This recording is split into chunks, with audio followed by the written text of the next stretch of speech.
Welcome. Today we are walking through the OpenAI GPT model family as it stands in 2026.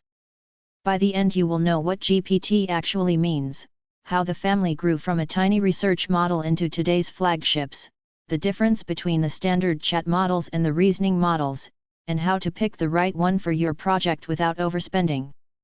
No deep math, just the practical picture every developer should carry in their head. First, the name.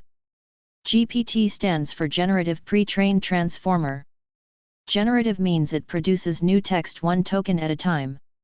Pre-trained means it first learns language patterns from a huge pile of text before you ever use it.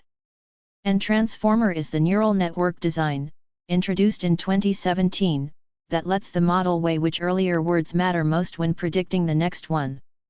OpenAI is the company that built this family, and ChatGPT is the popular app that put it in front of the world. Let's trace the lineage, because it explains everything that follows. GPT-1 in 2018 proved the idea. GPT-2 in 2019 scaled it up and started writing convincing paragraphs. GPT-3 in 2020 was the giant leap, with 175 billion parameters, showing that simply making the model bigger unlocked surprising new abilities. None of these were chat apps yet. They were raw text engines that developers prompted through an API. The turning point was GPT 3.5. It was fine-tuned to follow instructions and to chat like a helpful assistant, and in late 2022 it launched as ChatGPT. Suddenly anyone could type a question and get a useful answer back. This is the moment generative AI went mainstream. For developers, GPT 3.5 Turbo became the cheap, fast workhorse for everyday tasks like drafting emails, summarizing text, and simple classification. Then came GPT-4 in 2023, a major jump in reasoning, accuracy, and reliability. It made far fewer obvious mistakes and could handle longer, more complex instructions. Its successor, GPT-4o, where the O means omni, added true multimodality. That means one model can take in text, images, and audio together, and respond in kind. You could show it a photo, talk to it out loud, and get a spoken reply, all from a single model. OpenAI also learned that not every task needs the biggest brain. So the family branched into smaller, cheaper variants like GPT-4o Mini. These mini models are much faster and cost a fraction of the price, while still being smart enough for high-volume work like chat support, tagging, and routing.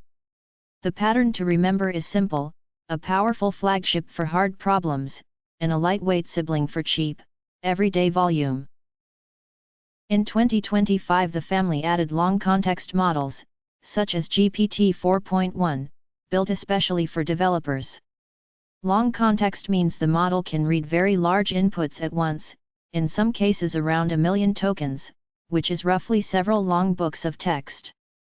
That lets you feed in an entire code base, a stack of contracts, or a long support history and ask questions across all of it without chopping it into tiny pieces first. Now the most important split in the family: standard models versus reasoning models. Standard chat models answer quickly in one pass, which is perfect for most tasks. Reasoning models, OpenAI's O series like O1 and O3, deliberately think for longer before answering. They work through a problem in hidden steps, which makes them far stronger at math, coding, and multi-step logic, but they are slower and cost more. Use them only when the problem genuinely needs careful thought. That brings us to the current flagship era, GPT-5. The big idea is to blend both worlds. Instead of forcing you to choose, the system can decide on its own how hard to think about a given request, spending more effort on tough questions and answering instantly on easy ones. For you as a builder, that means one capable default model that scales its reasoning automatically, with smaller and faster tiers still available when cost and speed matter most. So how do you choose in practice?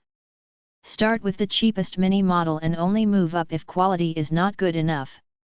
Use a long context model when your inputs are genuinely huge. Reach for a reasoning model when the task is hard logic, complex code, or careful analysis.